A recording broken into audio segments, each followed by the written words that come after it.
Welcome back, everyone. Dustin here again, Average Guy Hi-Fi with another subwoofer review. But before we jump into that, I'm going to always be honest with you guys when it comes to my impressions and kind of just what is happening behind the scenes.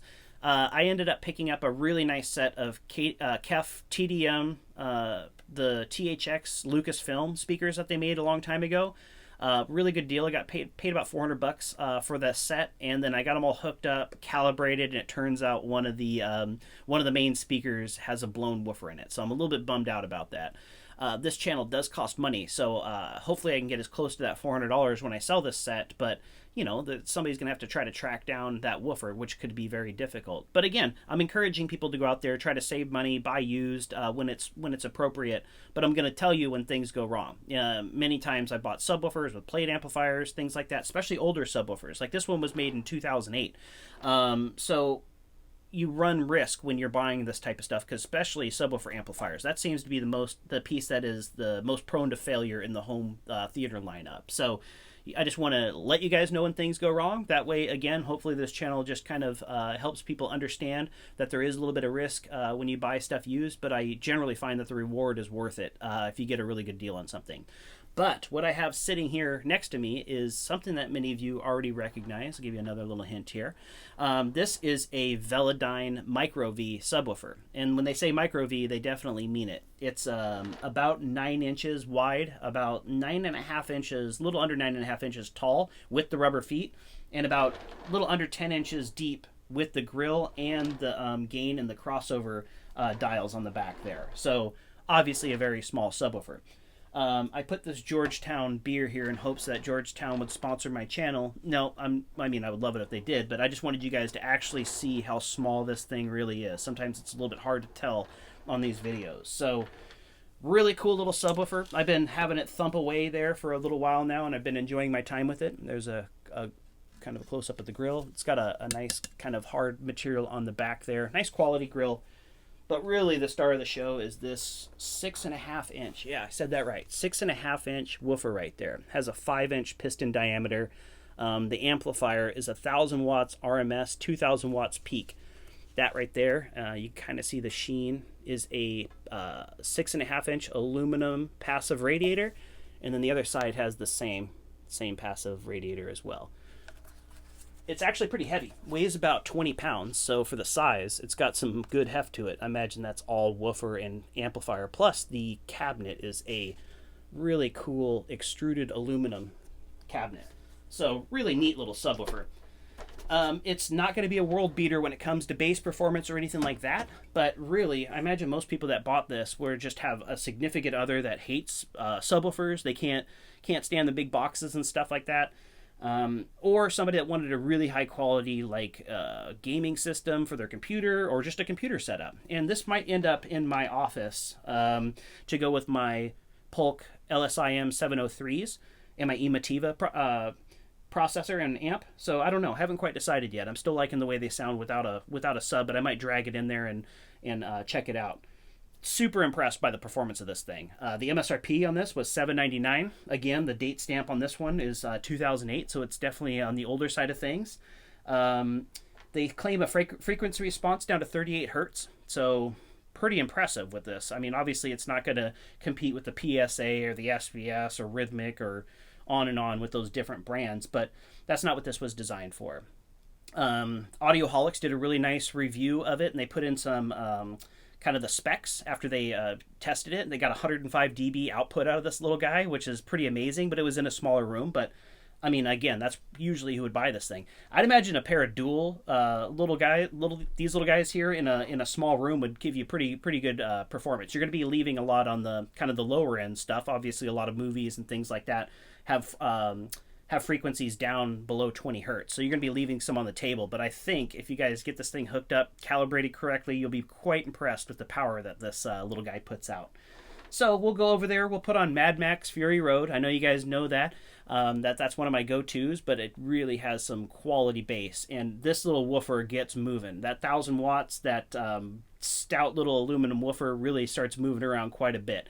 I have to put the microphone away, quite a ways away from it, otherwise I get distortion. If you guys have recommendations, you guys have been great, by the way, leaving tons of comments, giving me recommendations. Yes, I'm planning on putting together some type of a chart, but editing and stuff like that is not my strong suit. So I might have to bring somebody in. But again, this channel's costing me money, so I don't know if I can hire somebody to do a chart or anything like that. But I'll probably put it in a spreadsheet to start with, and then see if I can figure out a way to incorporate it in the videos. But if you guys have like a recommendation for like a good microphone that you're doing recordings on out there, I think that's probably my next step. I need to invest. I just am using this little lapel microphone, and I'm actually just using my iPhone to record all my videos. So for you out there making excuses like I did for many years, why they're not making videos, I say you just get started. This is a pretty simple setup.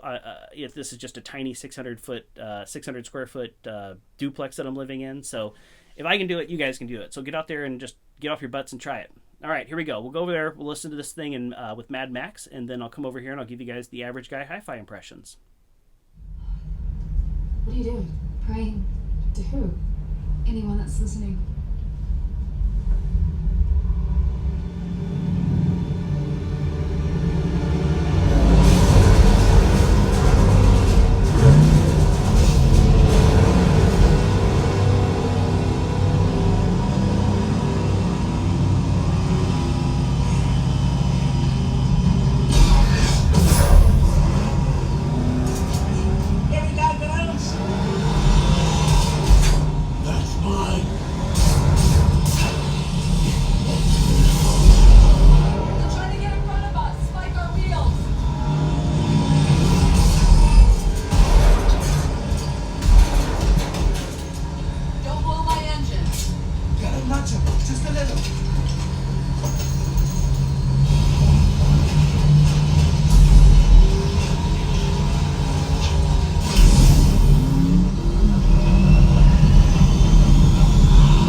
Alright, I hope you guys enjoyed that demo. Again, that movie is just fantastic. I know I'm going to get copyrighted on all this stuff, but I haven't monetized this channel. Speaking of that, a few of you reached out to me saying that I should do a Patreon. I'm just kind of, doing this as fun for now. Hopefully I can get enough people behind me, or maybe that makes sense. Obviously, the dream would be quit my day job and be able to do this channel, but financially, right now it's just costing me money. So I do appreciate you guys asking about that stuff, but I'm just plugging ahead, trying to document as much of this used equipment as I can. Hopefully you guys are finding it helpful. And again, the comments have just been fantastic. You guys are asking me questions. People are sharing how much they paid for stuff. It's almost like we could turn this into like a little Blue Book style thing. If people just look at my videos, that they're looking at something on the used market, and then they'll kind of let me know what people are paying for stuff, or ask me questions. Hey, I've got somebody that's listing this for this much money, and then I can hopefully give you guys some solid advice. So I do appreciate you guys reaching out for that. Right now I'm just trying to plug ahead. I do need to make adjustments to make the channel better. Got to keep up with Cheap Audio Man and Youth Man. They got some really killer content, and I'm kind of lacking behind them, but I'm really just focusing on doing one video a week. When I start thinking about editing, I start freezing up. So I'm just going to keep plugging ahead and let this thing kind of run its course and see where it goes. So I do appreciate all the support you guys are giving me, though. So this is, again, I've been putting stuff that I'm going to be reviewing kind of down the road. This right here is, maybe you guys can, some of you know what this is already. But this is from a company called Butt Kicker. It's their big BKA 1000 amp, and then the Butt Kicker 2 transducer, which is right there. So look that up if you guys never heard of it. It's pretty awesome stuff. I had them a while back, and they're pretty sweet addition to the home theater. So now we're on to the average guy hi-fi scoring section of my videos. So this is where I just give you guys my overall impressions of the products that I'm reviewing. That way you guys have at least some information when you go out and consider buying something on the used market, or something that you own that you just never saw a video on. So hopefully that's helping you guys. So there's 5 categories. When it comes to subwoofers, we go off of the quality, just the overall cabinet quality, the woofer, the amplifier, those type of things. We go off of the bass, obviously. We go off the MSRP pricing. We go off the aesthetics, and then we go off my price paid, and then we average that out and give you guys the average guy hi-fi score. So we'll just jump right into it. From a quality standpoint, 9.5 out of 10. I could have even given it a 10, except I would have loved it if it had metal magnetic grills on it, and if it had a detachable power cord. Those are kind of my two gripes. Those power cords that are attached have always bothered me. So much easier just to unplug it for transporting around, especially since I haul gear in and out. But those are minor complaints. 9.5 out of 10 is a very good score. The woofer is super stout. The amplifier is very powerful. The cabinet is really the reason that I bumped it up to 9.5. I mean, that extruded aluminum cabinet is just, it oozes quality, and you're not going to have any seals or anything. It's just a big piece, and it's just open on the two ends. So it's a very stout feeling cabinet. Just oozes quality. 9.5 out of 10. When it comes to the bass response, I gave it a 7.5 out of 10. That might be a little bit unfair, considering that it is a very powerful subwoofer, but for its size. But it just doesn't hit the low end. I'm a movie guy, video game guy, so I really need that frequency response to go down below 38 hertz. But it's the frequencies that it can play with them with authority. So 7.5 out of 10, still a good score. But I've just had rhythmics and SB16 Ultras and stuff like that. Obviously, those are different subwoofers, but again, bass is the point of a subwoofer. That's what you buy it for. So that's the reason that I got a 7.5. When it comes to the MSRP, I gave it an 8 out of 10. $799 when that subwoofer came out was a very good deal, especially considering the 1,000 watt amp, the 5-inch diameter piston, 6.5-inch really stout woofer with heavy magnet structure, the extruded aluminum cabinet. There's a lot going on there, and it's all expensive stuff. So the fact that Velodyne was able to have it be around $800 when it was released was a pretty darn good deal, especially considering at the time Velodyne was like one of the top of the heap when it came to subwoofers. So 8 out of 10 when it comes to the MSRP pricing. Good. It was a good value, but you could have got subwoofers that had better performance. But again, that's not why you buy that subwoofer. You buy it because it tucks in under a end table. You can put it up on a TV stand. You can kind of put it anywhere. The aesthetics, I gave it a 9 out of 10. Just a beautiful cabinet. That aluminum cabinet is fantastic. A little bit of a pain to get it dusted. You really got to get in those grooves. Just get a nice thick towel though and some Windex, and it cleans up really well. That's how I got it so shiny. But it's just so small. You hardly would know that it's there. And in fact, I'm sure some people can probably put it in the cavity under couches, under chairs, under end tables, things like that, and just tuck it away so people don't have to look at it. And then you just think, if you get it tuned correctly, then you just think the speakers in the room are playing all the bass, and it'll surprise people that don't know what's going on with the setup. 9 out of 10 when it comes to the aesthetics. Beautiful little subwoofer. My price paid, I gave it a 7 out of 10. I got it for $240, which is a fantastic deal. There's a couple listed on eBay. They're asking crazy numbers for them, but I've seen them sell for $500, $600. So these things have been holding their value pretty well. But as you guys know, I've got some pretty amazing deals over the years. So it's still a good score, 7 out of 10. I'll be able to get my $240 out of it if I decide to sell it. But like I said, it might just end up in my office. And so what's that added to?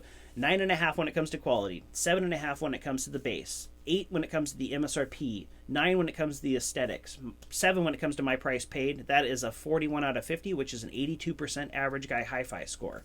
My overall thoughts on this thing, it's the most powerful small subwoofer I've ever seen. I also reviewed the MiniV, which is the bigger version, 8-inch woofer, the massive 8-inch woofer.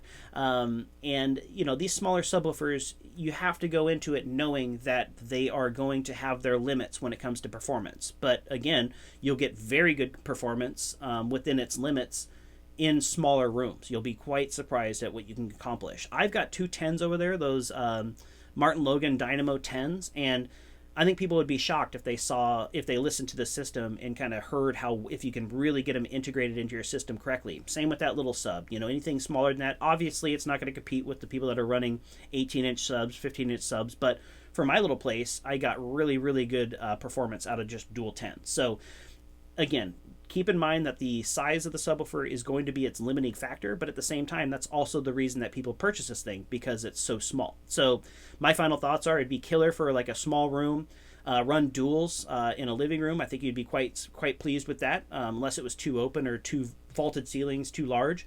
But it would be great for a gaming system or a desktop. Add it to your office or your 2-channel system. It'll really, really make you happy there. It's got nice, punchy, deep bass, but it's very small. So Again, my name is Dustin. The name of the channel is Average Guy Hi-Fi. So if you guys have any questions, any feedback, feel free to leave comments below. I'm trying to answer them, but as the channel grows, I'm having a little bit harder time keeping up. So I will reply if I see it and I get a chance. So thank you guys again for all the support.